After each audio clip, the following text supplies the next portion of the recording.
right, welcome in to our first video for the newly established, not yet named, Wingspan channel. We're going to come up with a name eventually. Eventually. Presumably before this video gets posted. Hopefully, yeah, that would make a lot of sense. I'm Jake Nathanson, and this is my brother Andrew Nathanson. Hello. We are by no means Wingspan experts, but we have played about 116 games in 2 months since we got the game. So I think we're at least semi-qualified to talk about the game.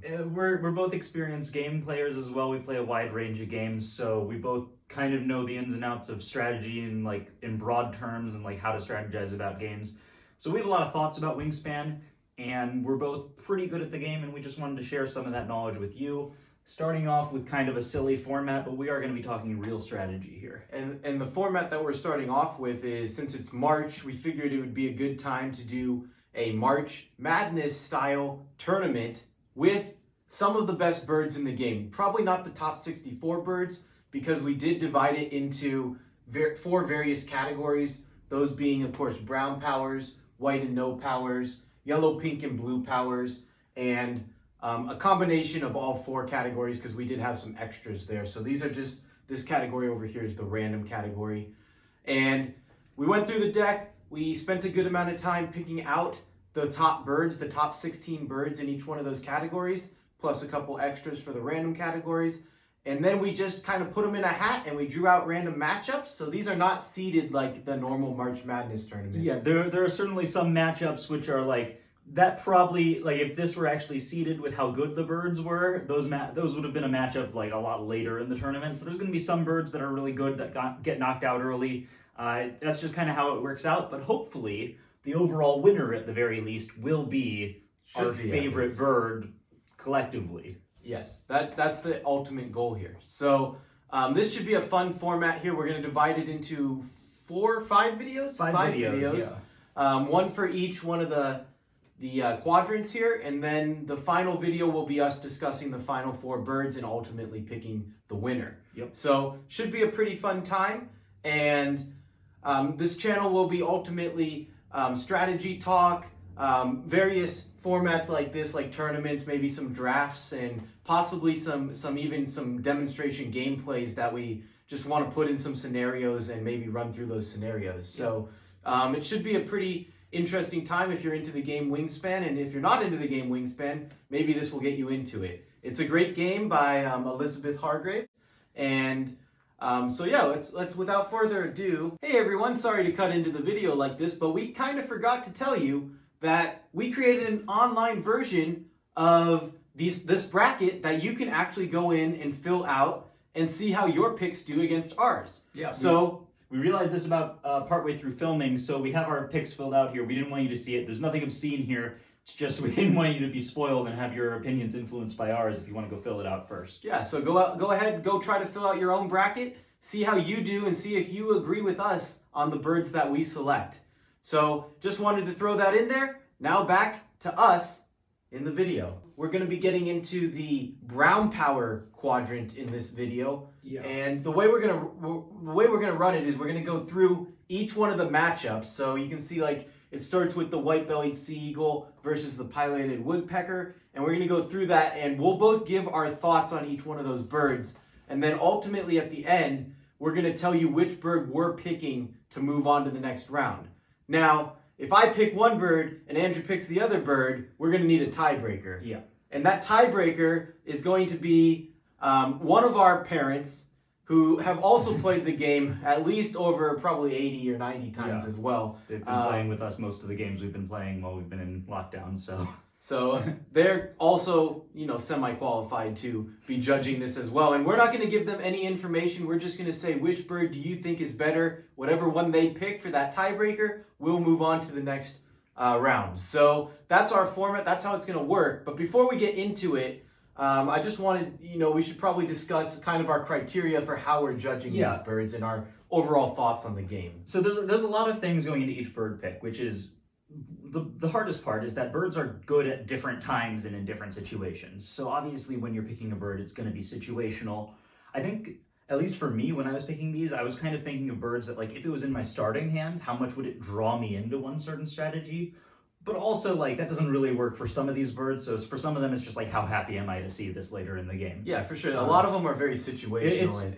It's a very subjective thing. But as far as like the strategies that we have found in our discussions, we think are the strongest. And by the way, we're going to be talking about the game played with all the expansions that are out so far. Yeah, all two of them. So we have the original game, we have the European expansion, and we have the Oceanic expansion. So we're talking in terms of the Oceanic expansion with all three of them. So our opinions would definitely be a little bit different if we had just the base game or just the base game plus the European expansion. The Oceanic expansion really changes the game to a whole bunch of different strategies that there's new, more powerful strategies that we wouldn't necessarily consider in the original game. like maybe we could do a whole different board if we were just considering base game plus European, because those two, they basically just go right together. Like there's no trouble at all in combining them, but you have to change up a lot of your strategy, and obviously the board is completely different for Oceania. Right. So we're going to be specifically discussing this in the context of Oceania. And to talk about that, I think we should go over what we think are the main strategies and the main lines. And I think we agree there's pretty much two main strategies that are just overpowering over a different strategy. Yeah, and this isn't to say that other things can't work. Like the tools you need for these strategies aren't always going to be available. So sometimes the winner will just be whoever does the best with whatever else they have.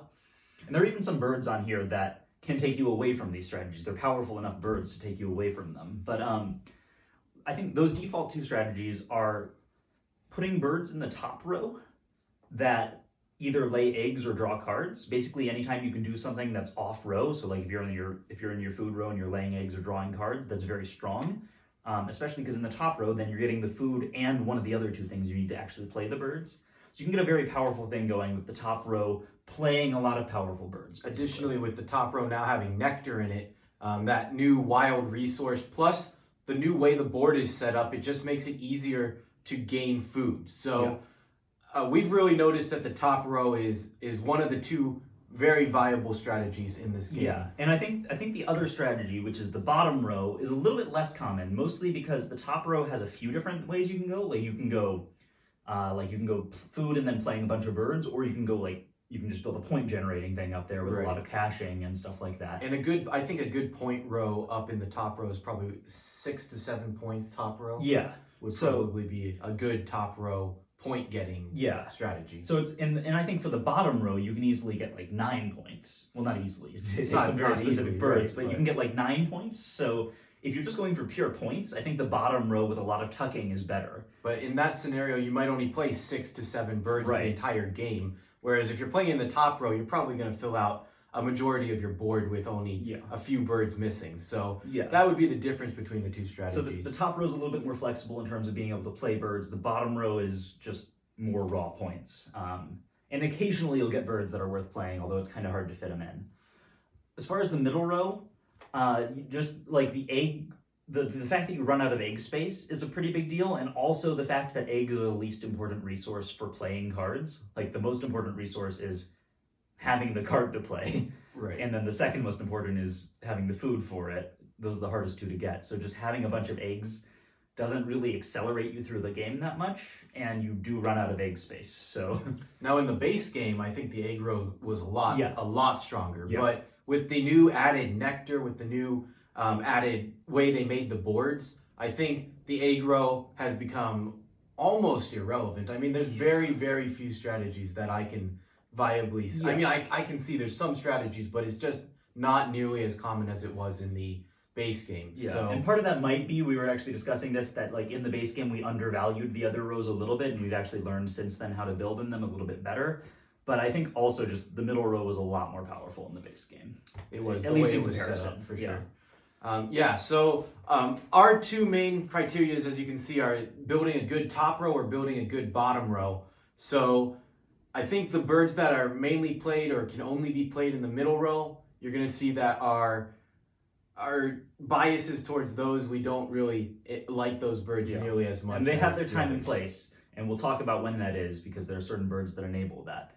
But in general, we're going to be avoiding them. So for sure. Shall we get into it? Without further ado, let's start in with the brown powers, and we've got to start off. We do have all the cards here, and just for our reference, we'll put them big on the screen somewhere like right here. But for our reference, we're going to have these out We pretty much know what they do, but we might not know the specific food cost or the specific wording on the cards. So it's good to have like the amount of egg space, which is especially in Oceania less relevant because you don't want to build in your egg row as much. So but yeah, anyway, so. And we've both already filled out the brackets. However, we don't know what each other put. So this will be a new discussion for both of us as well. And my opinions might change during the discussion. Same. So I'm being very fluid, and we'll see what we think about these birds. So to start off with, we've got the white-bellied sea eagle versus the pileated woodpecker. The white-bellied sea eagle's brown power is, when activated, you can reset the bird feeder, and if you roll a fish or a rat, you can cash it on the card. Additionally, it's just a 7-point bird, and it plays in your top or bottom row. So it works for both. Yeah, so definitely a bird that we would be wanting to play in these games. Yeah. And getting a fish or a rat, that's a pretty high probability of success. Like your expected value is definitely 1. Like it's pretty much like you're not going to miss very often. I don't think I've ever seen it miss, actually. It's probably a little over 1. I don't know if I've actually ever played this bird before, but you can't get more than 1 because you can only cash 1 of them. Well, right. I'm just saying. But the expected value for the number of those to get is more than 1. Right. More than 1. So you're pretty much always going to get 1. You might miss once in the game, but hey, it's a 7-point bird to begin with. So so it's already pretty strong right there. Talking about the pileated woodpecker, not really sure which way to say it, but this is only a 4-point bird in comparison to the 7-point bird. But the brown power is when activated, all players lay 1 egg on a cavity nest. You get to lay an additional egg on another cavity nest. So you're getting 2 eggs with this bird. Now, it can only live in the forest, but like Andrew said earlier, birds that lay eggs in the forest, those are the types of birds you want to get. This is going to accelerate your game to the next level. If you can get this bird in the top row, you're getting food and eggs. Now all you need is that card that you want to play, and you can play that card. So, in my opinion, this is a very, very strong bird, and one that I would love to have in the top row. I don't know what your opinions are on it. I totally agree. Are we just gonna say which one we think is the winner? I feel like we can just say it. We don't have to surprise each other with it. For sure. Between these two, I think we both pretty strongly agree that it goes to the pileated woodpecker. I would take the pileated woodpecker in this. Just having that egg-laying ability in your top row is, first of all, the eggs are just points. So really, they match up pretty equally on point value. The pileated woodpecker, actually, if you have the egg space, is you're guaranteed to get 1 point on your opponents every time, whereas this can miss. Yes. But that's not really the reason it's so good. No, the reason is you get the eggs you need to accelerating play the with those eggs is absolutely... again, and it has an easier food cost, if we're talking about that. I mean, food cost is really not factoring into this that big for me, but if we are looking at it, this is the easier food cost with a grub and a cherry compared to a fish and 2 rats. Yeah, that is a tough egg cost. That is. Food cost. But the thing is with Oceania, nectar, and just the fact that you can immediately, with 1 bird, you immediately get to 2 food every time. It's so much easier to get food that's almost it's very little of a consideration for me for most of these. Yeah, me as well. But if we are looking at it, I would say this one is an easier food cost than that one. I think we're in agreement here. The big downside, which we should consider about the pileated woodpecker, is that it gives everyone else eggs.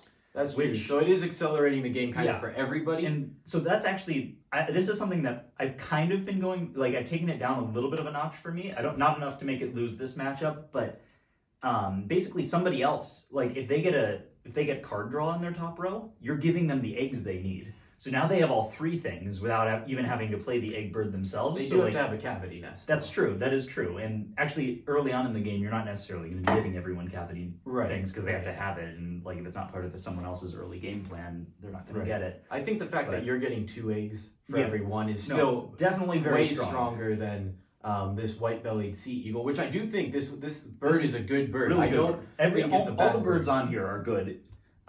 That goes without saying, but I think in this matchup, the pileated would take the pileated woodpecker definitely outshines it. And we'll move on to the next matchup, which is the gray butcherbird versus the bush tit. We've got the gray butcherbird, who he's a 5-point bird? 5 points. 5 points. His food cost not too hard to play, and he can live anywhere. Yes. So that's a big bonus right there. He can live anywhere. And in this particular matchup, so can the bush tit. So can the bush tit, right, for sure. But his brown power is he tucks cards that are less than, is it 40? Wingspan less than 40. 40, yeah. If you draw a card and its wingspan is less than 40 centimeters, he tucks that card and he cashes a rat on himself. So, what do you think the odds are on getting a card less than 40 centimeters? Well, so we know from the bonus card that for 30 centimeters or less, that's 30% of the deck. 30%? It's around 30%. Yeah. And this is actually, there's actually a pretty good number of birds in the range 30 to 40. So I'm thinking it's about 35 to 40%. Yeah, it's pretty good. I would say your expected value is definitely higher than 1. I think it's higher than 1. I think it's higher than 1, at least in our experience with this. Maybe somebody can do the math on that and prove us wrong, but it feels like your expected value is higher than 1. And this also has, like, this is something that we can kind of consider, is that some birds are better when you're behind. Like, this is a bird that's good when you're behind because it gives you the opportunity to get lucky and get a much higher score. Yeah. So overall, pretty strong. Just gets you at least a point, roughly, maybe more per activation. And it's worth 5 points to begin with. Yes. And then on the other hand, we got the bush tit. And again, this bird can live in any habitat. It is only 2 points. It has a star nest, which is, that can be a pretty good bonus, having the star nest.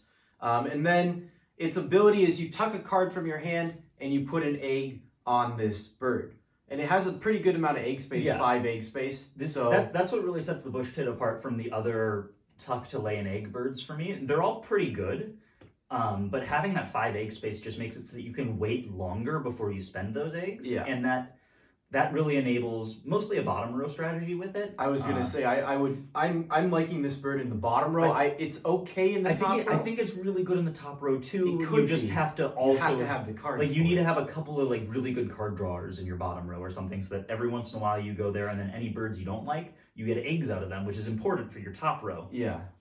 So mostly a bottom row bird, and I think it's the best of that type of bird. It is the best of that type of bird for sure. And you're always gonna have a star. You're always gonna have a star nest with eggs on it, so that's always gonna qualify for any objective that cares about nest types with eggs on them. True, and it is viable in the top row, but like you said, you do need to have that good card draw in the bottom row to make it really, really good in the top row. Yeah, but I think it's a player in both, in a very real way. So where did you land on these two? I think I actually picked the gray butcherbird, really close. I like the gray butcherbird. I think it hits a lot more often than you think it does, and I like those 2 points per time I play in there. I know you're probably landing on the bush tit. Yeah, right? I love the bush tit.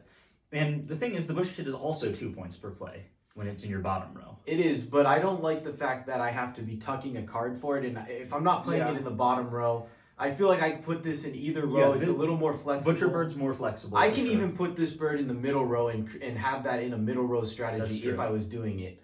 So I landed on the butcherbird. I think it's really close. I would be fine either way with it, but I did pick the butcherbird to advance. I chose the bush tit, so I guess we're going to our first tiebreaker.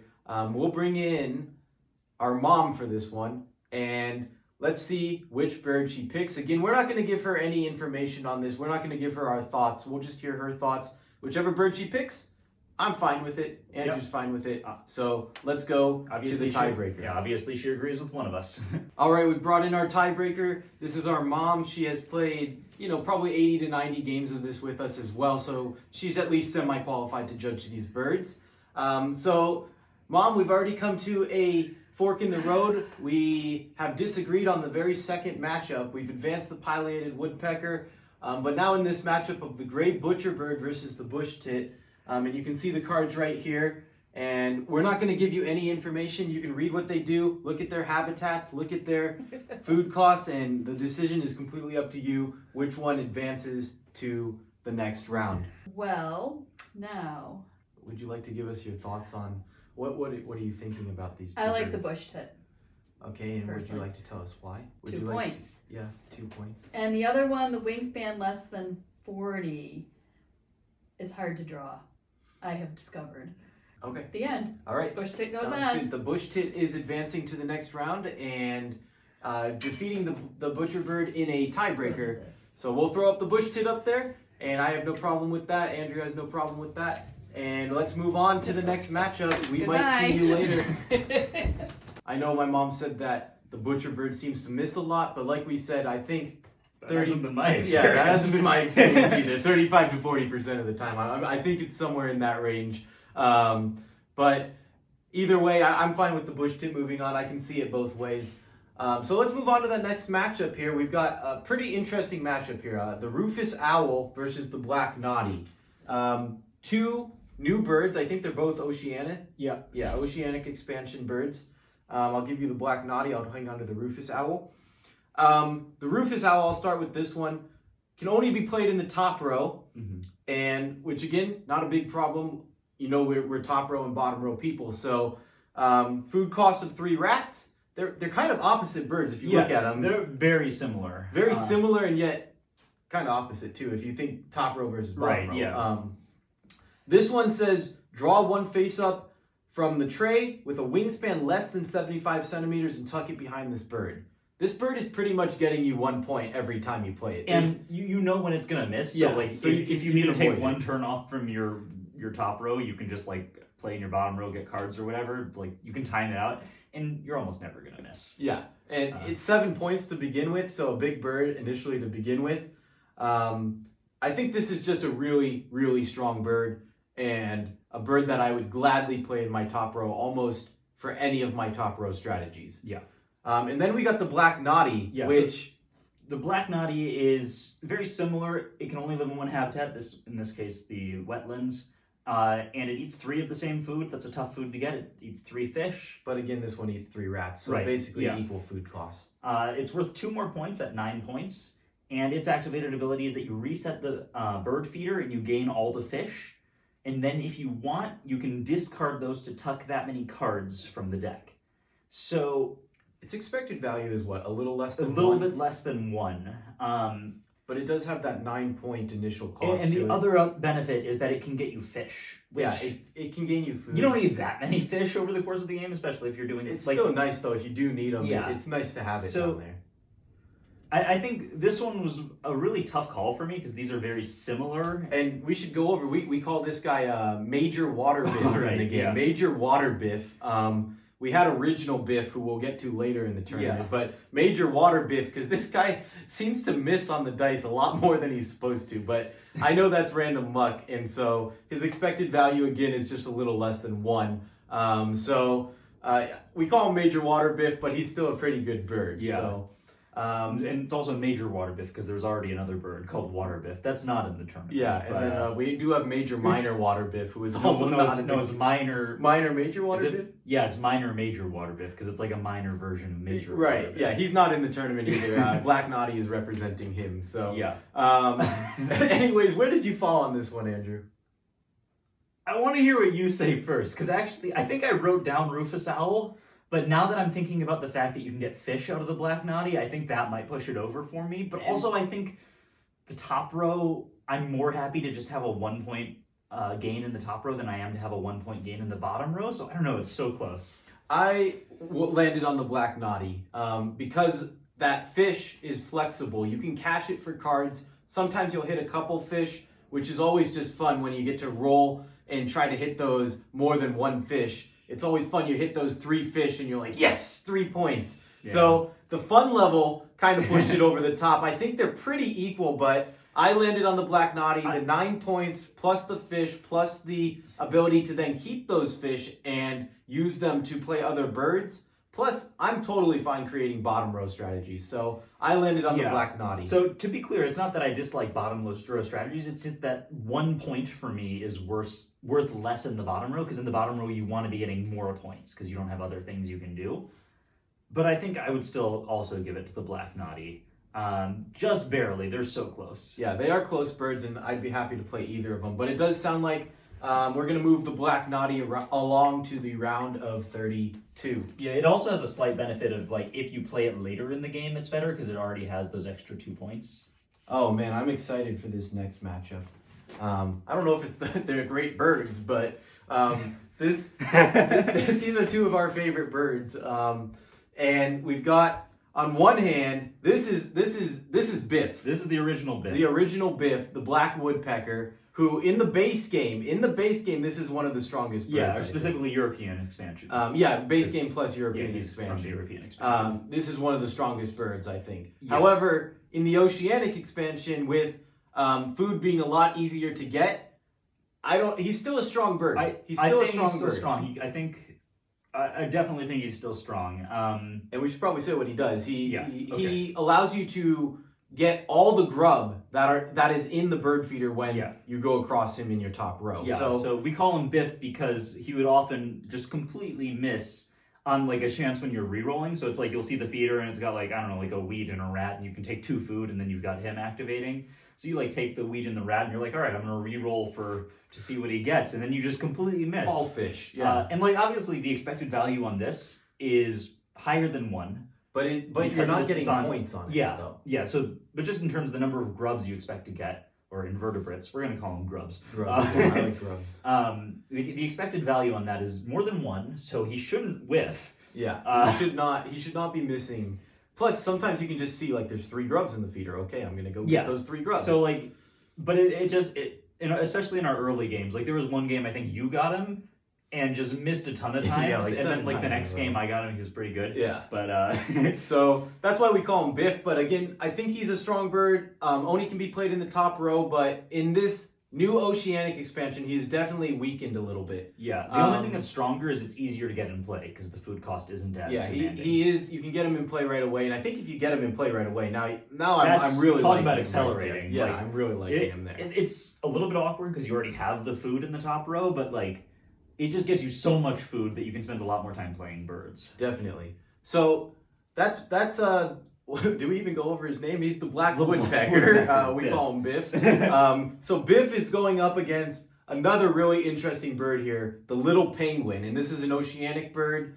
Costs 3 fish, just like the Black Knotty. He's 7 points, has a star nest, and his ability seems like it should be good. It seems like it should be so good. I've based my entire strategy around this one bird, and it was brutally painful that entire game because his when activated power is you draw and discard 5 cards from the deck, and for each fish in their food cost, you get to cash a fish on this bird. Seems like you should at least get 1, right? Yeah, so if we take the, once again, the bonus card with birds that eat fish, 18% of birds eat fish, and some of those have more than 1 fish, so it comes out to about 20%, which is 1 in 5. So you're drawing 5 cards, you'd expect to get 1. Yeah, I paired this with a bird that mimicked his power, and I took 50 cards in the last game, in the last turn of the game, the last round of the game. Yeah.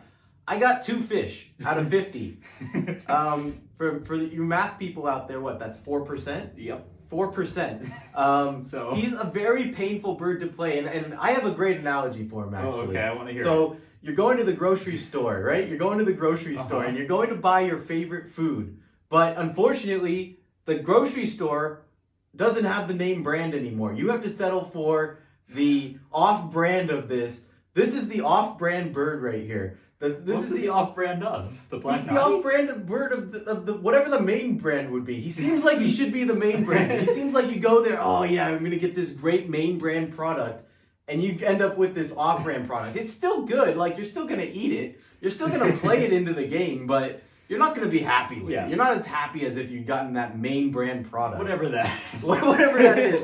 The big penguin? There's no big penguin in this. But so I think this is an off-brand product right here. Like, you're still happy with it. I think one last thing to touch on here is that, once again, you have a star nest, which is worth something.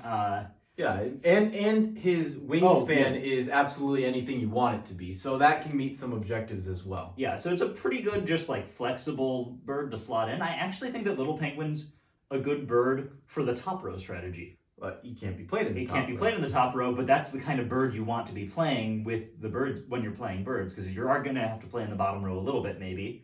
And it can get you some points. It's also just 7 points to begin with. Star nest, star wingspan, it just fits so many things. It's not a bad bird, for sure. Yeah. It's just disappointing when you play it and you end up going 2 for 50. And actually, to touch on that, I think that the Black Woodpecker is one of the few birds that makes a middle row strategy a little, or just kind of an all-around the board strategy better, because it makes your top row so efficient at getting food. That's true. Kind of just be a bird playing strategy where you're trying to get big birds and play big birds. So you might want to develop your Yeah. bottom row a little bit just to draw you into those birds, and then And your middle row, because like if you don't need to get food that often, you can spend that time getting eggs and getting points. So like, Yeah. I think that Biff is. I think they're both viable birds. Yeah, I think that Biff looks like a top row bird, but it's more of a just like a general. You want to play a lot of birds bird. Definitely. So where did you land on these two birds? I can't tell from our conversation. I landed on Biff. I also landed on Okay. Biff. Yes. Yeah. The penguin was just too painful for me. There's too many painful memories. I can't pick the penguin. I physically can't do it. So yeah, I think that the like play a lot of bird strategy is really good. So the fact that this enables it is, I like that. All right, good. I guess we've decided Biff moves on to the next round, and we'll see how well he does against the Black Knotty in the next round. Should be an interesting discussion at least. All right, so moving on to the next matchup here, and I think we have one of my favorite birds in here. Not necessarily the best bird in the game, but I enjoy playing him into my This is area, and he's one of the few middle row birds. enablers. This is the red-legged partridge. Very strong middle row bird. This is a reason to play in your middle row. Yes, he lays eggs on the entire column. So you can lay an egg in your top row, an egg in your bottom row, and an egg in your bottom row. I And think you said bottom row twice, but yeah.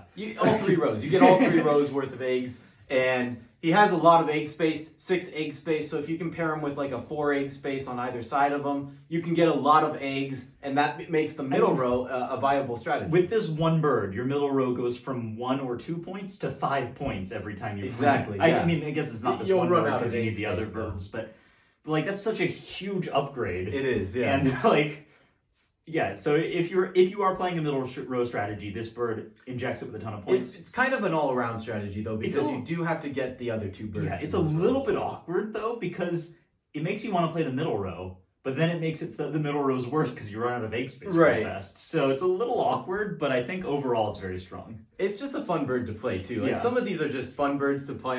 If I enjoy playing it, I might boost it up in my rankings.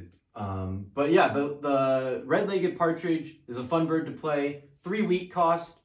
That's really not too hard to get in this game. Not in Oceania. I think that's for sure. I think that's pretty demanding for the base game, but It is, but then the base game has the egg row That's is true. more powerful, so it kind of evens out. yeah. Yeah. But who's he facing? He's facing the golden eagle, who is a middle row bird or a bottom row bird. And to be honest, I'm probably playing this in the bottom row most of the time. Yeah, if I already had something like yeah, a if I had red-legged this, partridge, I'm pairing I'm putting this it in the with middle. Yeah. But usually you're going to play this in the bottom row. And it's just, when activated, it eats birds that you get to draw a card, and it'll eat that bird if it is less than 100 centimeter wingspan. And Yeah. that's, what, you said 75%? I think so. I remember seeing a post somewhere, and it's actually less of a difference than you might expect between the 75 centimeter birds and the 100. Oh, okay. Because it's like a difference between 75% hit rate and like 70% hit rate. Okay. It So it's- seems like a lot more. Yeah, when it's a you're wide playing. range, but there aren't that many birds in that range. Okay. So, but it is better. Yeah. And we chose this one specifically as the representative of this kind of group because it's 8 points. That's about it. Yeah, it's just more points than all the other ones that look Yeah. like this. So you could And- have like the peregrine falcon. which is less food cost, but we decided that wasn't really it's not worth relevant the as 3 much. point difference. Yeah. So, so this one is kind of representing all the 100 centimeter eaters. We didn't throw any other ones in here just Yeah. because. The only one that's really different, I'd say, is the great horned owl, and that's not on our list. But I think the rufous owl, in this case, outclasses the great horned owl. I think so. And this is kind of like the great horned owl. It just Right. can't be played in the top row, Yeah. which is the only place the great horned owl could be. But like you said, the rufous owl, I did think outclasses the great horned owl. So, so ultimately we have our choice here. Golden eagle eats 100 centimeter birds, hits most of the time. Or do you take the fun bird that lays an egg in every row and is one of the few birds that makes a middle row strategy viable? It's one of the few draws into that. Yeah, so I'll tell you, I think I picked the red-legged I partridge. picked the red-legged partridge. It's an enjoyable bird to play, and you got to give some credit to a bird that can make that middle row strategy viable. So And yeah, it also, like, the golden eagle is just a solid card. it's a very solid card. I'm not that's going to true. warp my game around it. It's Yeah. a nice to have. It's a nice. You kind of throw it piece of the into your puzzle. row, yeah. Yeah. And if you had the red-legged partridge, you're throwing this bird into the middle row Yeah. too. So they kind of work together, but ultimately I'm choosing the red-legged Agreed. partridge. It sounds like you are as well. So the red-legged partridge moves on to the round of 32. Another interesting matchup here, two birds that I really like. The Maine duck versus the California quail. And I'll give you the Maine duck to hold. The Maine duck... Food cost is two random food. anything. Yeah. Super easy to Wild play. food. And the ability, it's 2 points. Pretty low, actually, for... I think a lot of the birds we have on here are higher than that. 4 egg space. The ability is tuck up to 3 cards from your hand behind this bird. If you tuck at least 1, gain a wheat from the supply. And we're also going to call it wheat, by the way. It's Is seeds. it barley? Seeds. Seeds? Oh, okay. Seeds. Yeah, it's wheat. It's wheat. It's wheat. So this bird, I mean... It can only be played in the bottom row, but Right, that's exactly where you want why to would play you this ever bird. play Yeah, this bird This somewhere bird else? allows you to tuck cards, 3 cards, and it doesn't give you any cards back, so Yeah. you have to be playing this in the bottom row. And- For more reasons than just the fact that it can only be played in the bottom row. Yeah. And so tucking 3 cards is 3 points. You have to get to the end of the row, really, to support that in a sustainable way, but I think if you're playing a bottom row strategy, you want to get to the end of the row anyways, so Yes. that's fine. And it gives you a little food as a Yeah, little the added food- benefit. Like The food, if you're, like, before you get to the end of the row, it gives you the food you need to get there. yeah, So that's true. I think that the Maine duck Strong. is really strong. Strong. Super And it's strong. like, it looks like it just eats all your cards, but you have enough cards for Yeah, that. you can So- support it because you're playing in that bottom row. Yeah. So super strong bird. I love the Maine duck. And And it's unfortunate. The Yeah, go wild ahead. food cost is also a slight plus for me Yeah. because For we sure. both love the omnivore That's bonus definitely. objective. I think we both agree that's Yeah. the best bonus objective. So if you have that plus the Maine duck, you're set for that game. Yeah. You're good to go. You're probably winning that game. It's unfortunate that this Maine duck is up against the California quail for me because I love the California quail, but I don't think I can choose it over the Maine duck. I'll say that up front. I agree. We'll discuss the California quail a little bit here. It can live in the top or the bottom row, top or the middle row. But I mean, if you're getting this quail, you want to play it in the top row. When activated, it just lays an egg on itself, but it does have 6 egg space. And again, anything that's laying eggs in the top row, that's a bird you want. Yeah. So this California quail, I do love this California quail, and I'm going to be playing it most of the time in most games when I get it. I just think it's very outclassed by the Maine duck right now. I think the Maine duck it's 3 points per activation. Yeah. There's only a couple of other birds in the game that reach that level, and it gives you food. Yeah. So it's such a strong bird. I think I totally agree. It beats the California quail, but we should. Like, California quail is very, very strong. Oh, and that for is- sure. Yeah, I do. I love the California quail, and I'm like I said, I'm playing it in most games that I Yeah. have it. But in this particular matchup, there's no way it's beating the Maine duck for me. Definitely So agree. Maine duck going on to the round of 32. Pencil it in Sharpie. Pencil it in with that Sharpie, and we'll move on to the next matchup, which I have a feeling this might go kind of similarly to this last one with a clear winner here. But we'll discuss both birds. We got the Eurasian nut cracker. Yeah, there's a nut hatch and a nutcracker, but this one's the nutcracker. Eurasian nutcracker versus the Mute Swan. And let's talk about the Eurasian nutcracker before we get to the Goliath here. So the Eurasian nutcracker costs 1 wheat for 5 points. Already a pretty good rate. Fantastic. Its ability is to choose 1 to 5 birds on your forest row and cash a wheat from your own personal supply on each. So when I first read this bird, when I was looking at the new cards from the European expansion, I was like, wow, that just gets you 5 points of play. It doesn't. It might get you 4 if you've got a pretty good top and really, row. that's only the maximum it's getting used for, because you can only get 4 food maximum every time you play in your top row. I mean, you might have a bird that gains you wheat, but if you have a bird that gains you wheat, that bird's not getting you points anymore. So this is going to get you 2 to 3 points of play in your top row, which is strong. It's not a bad bird. I don't think it's a bad bird it's at very all. good. One problem is that it doesn't really come into effect until you hit the end of the row. Right. So, like, to compare it back to the Maine duck we were just talking about, that's when you have your row set up, that's 3 points a turn. But until then, it still has a use. Definitely. This doesn't really do anything until No. you're set up. So, solid bird. yeah, Good bird. I would want this in any top row strategy. Definitely. This is one of the few birds that can take your top row from being like your utility row for playing a bunch of strong birds and just Your make it point into getting your row. your Definitely. point engine. So, but again, it's matched up against a bird that I think you'll agree with me. This is a Goliath bird. This is a game-changing bird right here. This is the Mute Swan. And there's one thing we always say about the Mute Swan. That's right. And the Mute Swan... It's pretty good. Yeah, it's better than pretty good. The Mute Swan can only live in the bottom row, but again, this is the only place you want to be playing this Mute Swan because its ability is choose 1 to 3 birds in your bottom row, your water row, and tuck a card from your hand behind each one of those birds. And if you do that, you get to redraw 1 card at the end of your turn. So this is another 3-point bird in your bottom row, has the omnivore ability. Bird. Well, I'm saying it's 3 points per play. Oh, right. 4 Okay. points initially when you play it, yes. And this bird, I played it in one game. I think I have the record for most tucked cards in a game because of this bird. I tucked 108 cards, I want to say. No, it was more than that. I think Was it was it more? 118. Oh, it might have been 118 cards in one game. My final score was like 142. So Yeah. you can see I pretty much only got points off the tucking cards, but that's a viable thing to do. And the reason it works so well with this is that it draws you that one card it's back. redrawing you a card every time you tuck those cards. So you start tucking earlier than with something like a maned duck. Yes. Or you start tucking a greater number of cards because it gives you the card back. Definitely. And if I get this card at the beginning of the game, I'm basing my whole strategy around this. Yeah. If I get it in the middle of the game, I think it's even viable that You might pivot. You into might it, pivot, yeah. So this is a super strong bird. Definitely, we're both in agreement here. It beats the Eurasian Nutcracker, and we'll talk about it more in future rounds. So no need to touch on it further. All right, we're to the last matchup of our brown powers, and again, we drew these randomly, and we didn't base these in any way. If we did, this might be a 1 versus a 1 seed. This is the matchup. This is the matchup of heavyweights. I'm still not sure which way I'm going on this matchup. Yeah.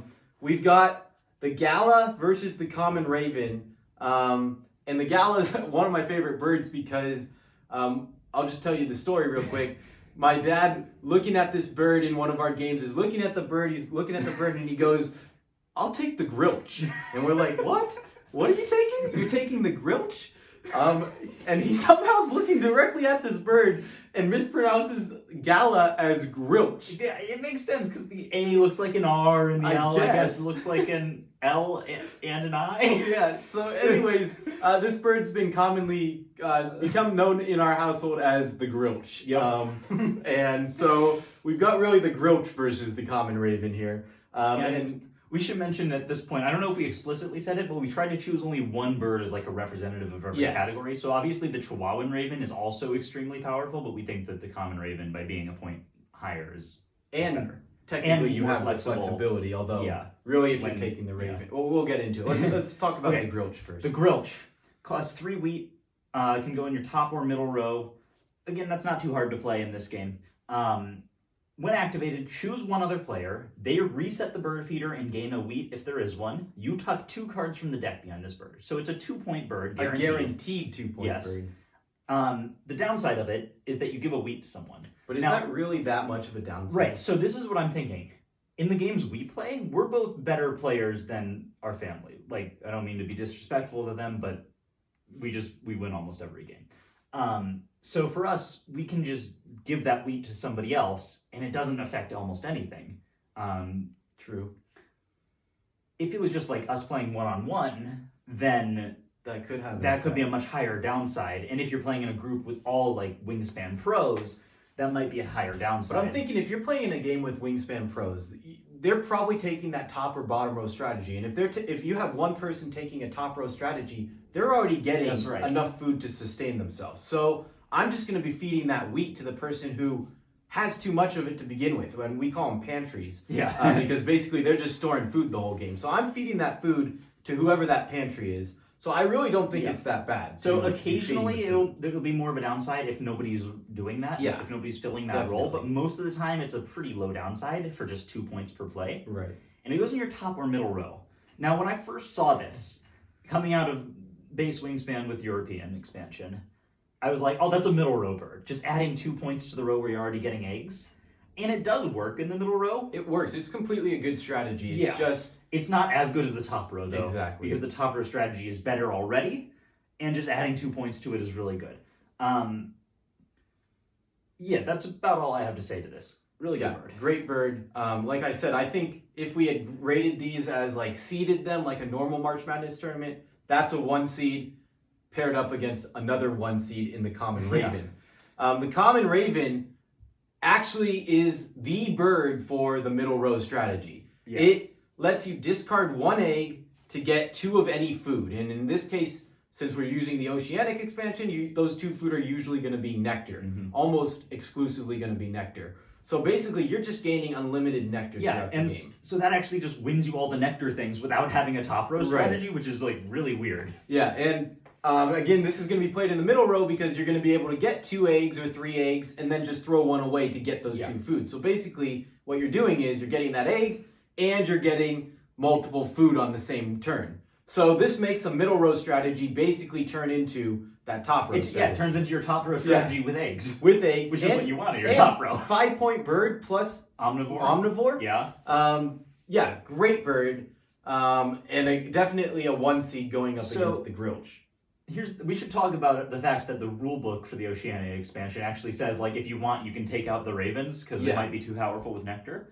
We actually feel like the raven is more balanced in Oceania than it is in the base game. Yeah, we kind of took it out of the base game. When we were just playing the base game, we said you cannot play a raven until round 3. Yeah. Because it was just breaking games. Like, if you had a raven, you win the game. And once we found that, we're like, okay, we gotta nuke this somehow. We gotta nerf it. Sorry, not nuke. Nuke. We gotta blow it up. No, we gotta nerf it somehow. And so we decided. There's in case you don't know, and we'll probably make a video on this at some point. There's like 4 power birds that are pretty broadly agreed to be the strongest birds in the base game, and those are the 2 ravens, the killdeer, and the Franklin's gull. Yes. In Oceania, though, even though it's balanced. This is definitely a strong bird. Yes. Like I said, a 1 seed for sure. But it's not breaking games. You can beat somebody who has a raven. Yes. For sure. So I think it's actually more balanced in the Oceanic expansion, and we haven't even really needed to nerf it at all. We haven't nerfed it. No, we just let it back into play like normal. And that just speaks to how much worse the middle row is in Oceania. Yeah, it really does. To the others. But this does make the middle row strategy viable, which I said is a big thing for me. If you can make that middle row strategy viable, it does increase your value in my eyes. I want to hear where you're going on this to start with. I went with the common raven. And here's my reasoning. Gala is really good. We both agree that it's more of a top row bird. It's really good there. But I think in most top row strategies, you're not actually playing in your top row. I mean, you are playing there a lot, but you're playing there less often than you would in like a bottom row strategy playing your bottom row, because you're not doing it for the points, you're doing it for the food mostly. Yeah, for sure. So for that reason, I think that it doesn't quite get you enough points up there to justify the position, but it is.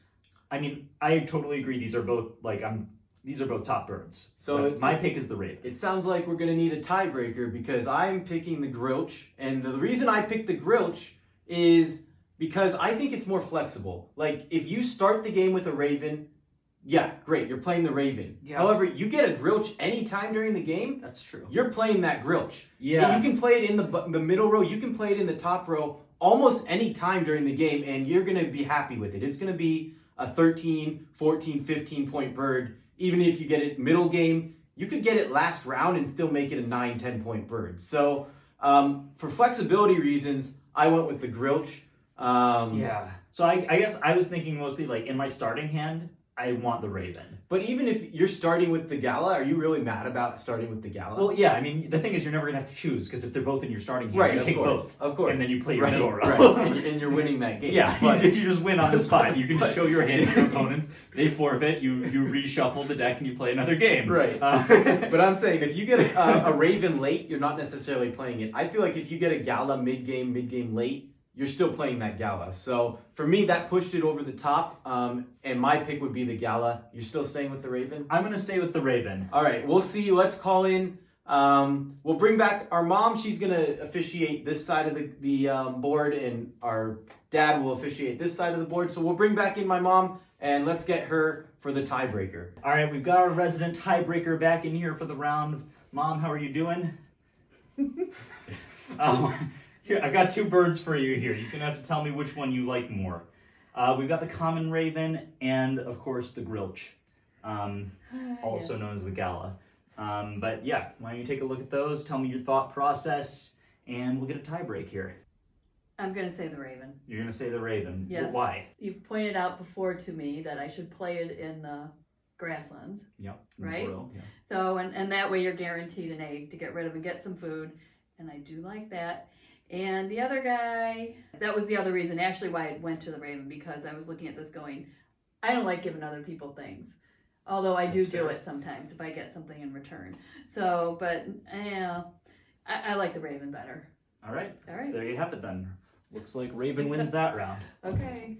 The Gala, I think, had it been in any other spot here, it might have made the final four. It could have even made the final two. Yep. But I think the Ravens fine one to move on as well. It's like we said, it's another one. It's the classic. Yeah, it's a good bird. It even has its own subsection in the rule book. Although we disagree with that. But there you have it. Oh wait, no, that's just the first. No, that's the first row. round. We gotta go. The rest we can go through a little quicker because we already. We've talked about it, but now we're on to the round of 32, and we are going to go down until we have just one bird here. So we're going to get down to the representative from the Brown Powers, and so let's go through the round of 32. Right. I thought we were done, but no, we've got more to go. All right. Okay. All right. So. Pileated Woodpecker versus Woodpecker. Yeah. He goes through, he picks up the wood, gives it to the woodchuck, and then you find out how much the woodchuck can chuck. And how many eggs it has. It's an egg-laying mammal. Yeah, like the platypus. Yes. Oh boy, we're off the rails. All right. Here's our birds. You take one of them. I don't know why I'm holding both. Okay. Yeah. Pileated Woodpecker versus Bushtit. We've talked about them. Yeah. Great to have egg layers in the top row. And these both do that, although Pileated Woodpecker does it better. A little bit stronger, yeah. And this one, again, a lot of egg space. Got the star nest. I would prefer to play it in the bottom row. And it is viable. We have discussed it is viable in the top row as well. But so for me, if I'm thinking about these, top row, Pileated Woodpecker wins, no question. And obviously you can't compare them in the bottom row. Right. Now, as far as them in their respective strong rows, I think it goes to Pileated Woodpecker for me, and I think that's going to be my pick overall. You already know I tried to make the bush tit not win in the first round. I also would have advanced the Pileated Woodpecker over the gray butcherhead as well. Butcherbird. The butcherhead. Yeah. Bye. But yes, okay, so we're in agreement. It's Pileated Woodpecker. I'm taking the Pileated Woodpecker as well. I think it's just a little bit stronger, and I like to make that top row strategy a little more than I like to make the bottom row strategy. So I'm going to give it to the Pileated Woodpecker. Sounds like you are as well. Yes. So let's move that one on. Biff versus Major Biff. Major Water Biff. Major Water Biff versus Biff. Love this matchup. To me, this is an easy decision. Maybe not to you, but to me, it's an easy decision. It's not easy for me. Not easy for you. Well, I think I like the Black Knotty a little bit more than you may like the Black Knotty. I like the base 9 points. I don't mind the bottom row strategy. I don't think it's that hard to play. And I enjoy rolling those dice. I enjoy getting Black Woodpecker more. rolls the dice kind of. It does, sometimes. but he can't get me the points that this guy's getting. Yeah. So. In my opinion, I'm giving it to the Black Knotty, just the base points. I don't value getting all those grubs as much as I do in the base game. So I've had quite a few games where I get the Black Woodpecker or get access to its ability with another bird we'll talk about in a future video. And it's just saved my game. Because basically if you have a little bit of card draw, if you're doing a little bit of everything, which is not really what you should be doing most of the time, but sometimes that's just the cards you're dealt. If you have a little bit of everything, getting a Black Woodpecker is going to allow you to steer back on track, get enough food to play all the birds you have in your hand. And so I've had a lot of games, the Black Woodpecker feels a lot more game warping to me. The Black Knotty's never going to swoop in and save me from losing a game. It's not going to save you, but I will say, you get a Black Woodpecker towards the middle or the end of your game, you're not playing it. You get a Black Knotty towards the middle or the end, you're playing that Black Knotty. I don't know about that, 9 points. I don't know about that, though. I can't play that. I wouldn't play this at the end, but I would play this in towards the beginning of the third round. No, that's too late for me. I don't think I'm playing that towards the middle of the... It depends on what other birds you have. if you go to whooping crane and Yeah, you're in, you've got a obviously bunch of, these like, are all like case dependent, yeah, but I don't know. I just feel like maybe my playstyle I end up in the situation where I'm like hoarding birds more than you. I guess, yeah. I'm trying to create that one good row. I guess. Maybe To I me, shouldn't be Black doing that. Knotty is. Well, it sounds like I'm going with the Black Knotty. I think I gotta go with Black Woodpecker. It's Okay, just, you're gonna go with the Black Woodpecker. Okay, I thought it was easier than that. I thought you would agree with me on this one, but I'm gonna go Black Knotty. Point value here, as well as the ability. I don't even think is bad. So I'm going Black Knotty. You're going Black Woodpecker. Let's get the tiebreaker back in here and see where she lands on this one. Is this one the one that you have a name for? The black? They both have some nicknames, actually. Yeah. They both have nicknames. Yeah. Have you mentioned your black Yes, woodpecker? yes. Black nickname? Woodpecker, aka Biff, and of course we have Major Water Biff as well, represented by the Black Knotty. Oh, is that really who these are? Yes, that's Biff versus Major Water Biff. Uh-huh. So they do a lot of biffing. Well, let's see. I'm going with the black woodpecker. You're taking the Black Woodpecker? I'm taking the black woodpecker. Would you like to give us your reasoning behind that? Yes, it is kind of hard. I see what you're saying. I haven't said anything. Well, I'm just saying, whoever chose the black knotty, I understand. I like the slugs because if you get this early enough, you can use them to buy. I feel like they're more valuable to get that. I do like the 9 points. It's hard to come up with fish, so I suppose the other one could be good. They both have got good potential. I feel like you can get more in the long run out of the black woodpecker. So you're taking the Black Woodpecker. I think so. I think he's helpful for the rest of the game. All right, the Black Woodpecker moves on. I'm 0 for 3 on tiebreakers. I cannot seem to get my bird through, and I thought I might win this one. I thought she'd be attracted to the 9 points, but I guess those slugs were too good to pass up. Oh. So the Black Woodpecker moves on. Thank you. We might see you back in a bit here. You got lucky. I don't know how she picked that bird. it's a good bird. It's not a bad bird. I'm just saying she's usually attracted to points. All right. So our next matchup in the round of 32, the red-legged partridge versus the maned duck. I'll hand you the red-legged partridge. Red-legged partridge, fun bird to play. Makes the middle row very viable. Laying an egg on every column. You have something you want to say? Maned duck. Better. Yeah, the maned duck. We're both in agreement here. The maned duck, like we said, we already talked about how strong this bird is. Easy to play in your bottom row.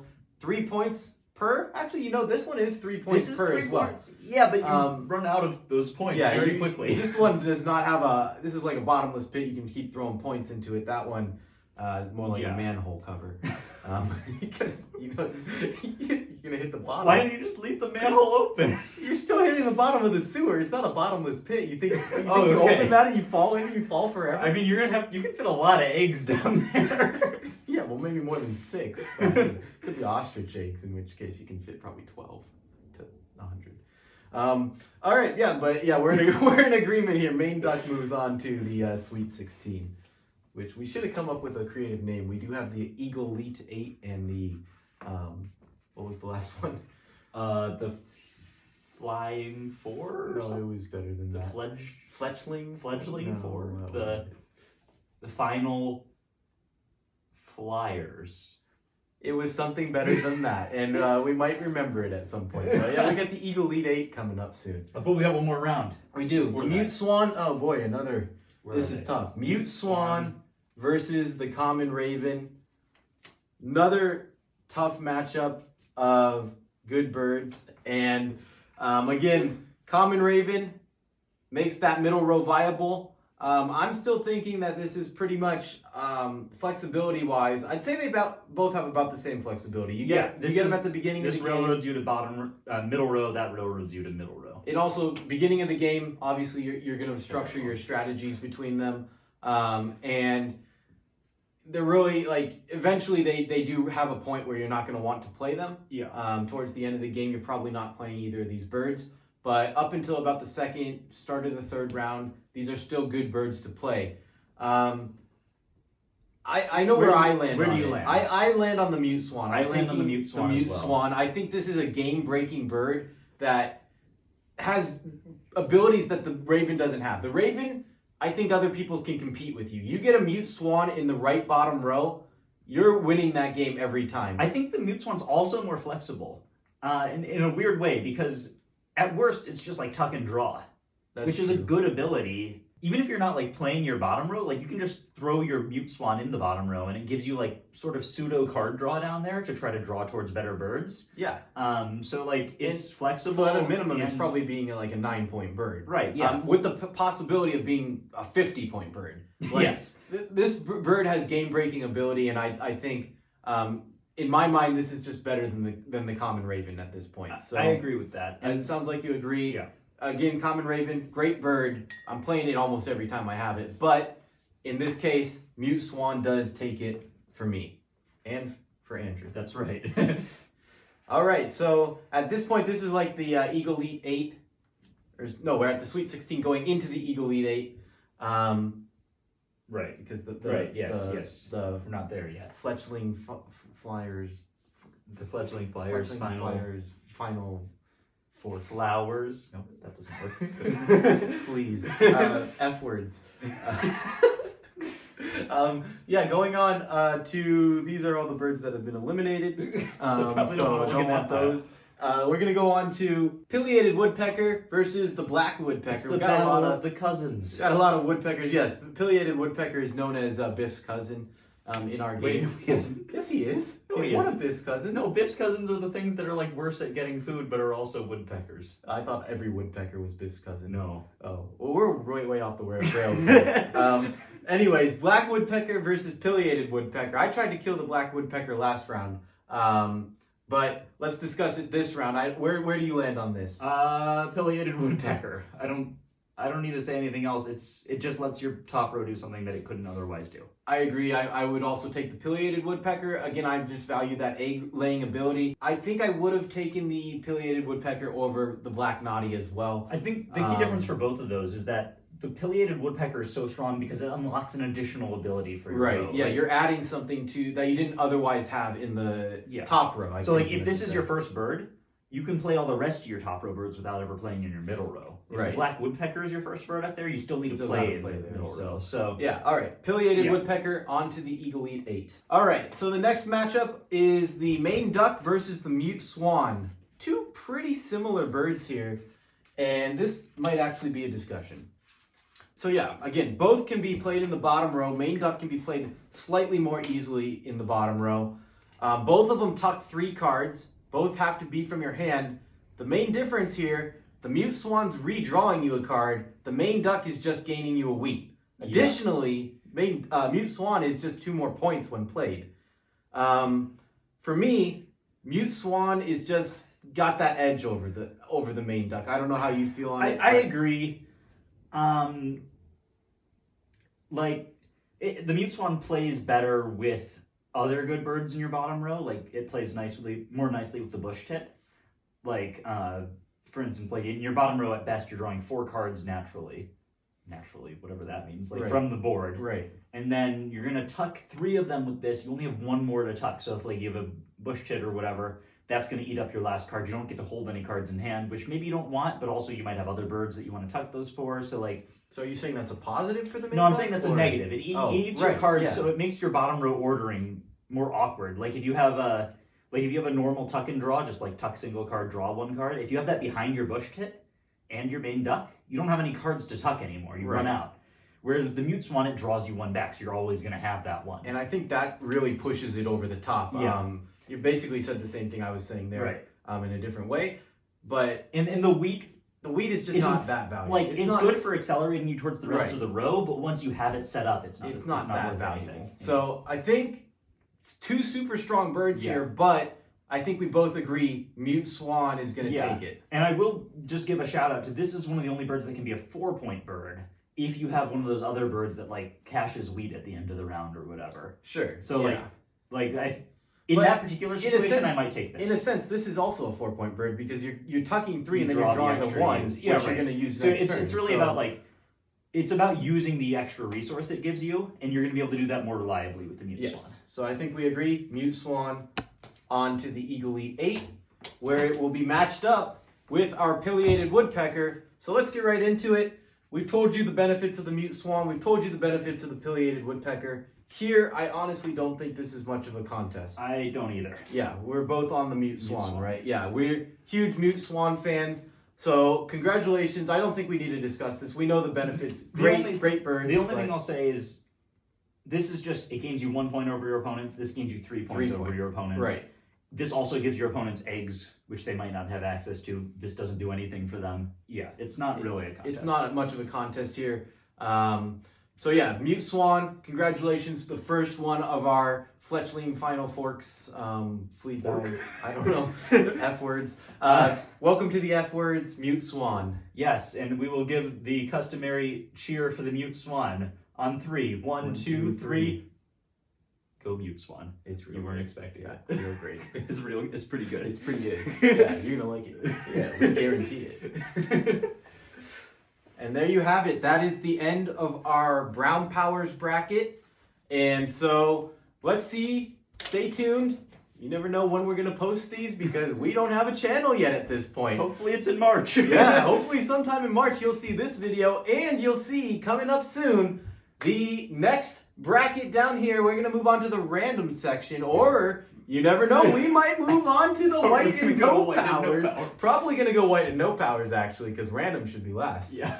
So we're gonna go white and no powers next. Stay tuned for that whenever we post it. And until then, you know our motto, the motto of the Mute Swan. Grilch.